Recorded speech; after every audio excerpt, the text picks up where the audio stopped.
तर्कशास्त्र के विद्वान पंडित रामनाथ ने नवद्वीप के पास एक निर्जन वन में विद्यालय स्थापित किया था। उसमें वे विद्यार्थियों को शास्त्रों का ज्ञान दिया करते थे।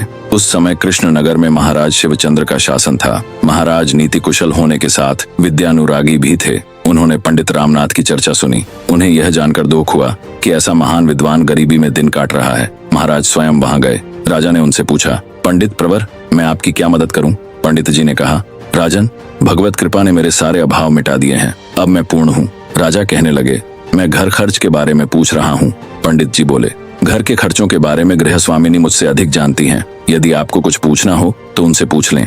राजा पंडित जी के घर गए और साध्वी गृहिणी से पूछा, माता जी, घर खर्च के लिए कोई कमी तो नहीं है? साध्वी ने कहा, महाराज, भला सर्व समर्थ परमेश्वर के रहते उनके भक्तों को क्या कमी रह सकती है? राजा बोले, फिर भी माता जी। साध्वी बोली, महाराज, कोई कमी नहीं है। पहनने को कपड़े हैं, सोने के लिए बिछौना है, पानी रखने के लिए मिट्टी का घड़ा है, खाने के लिए विद्यार्थी भिक्षा ले आते हैं।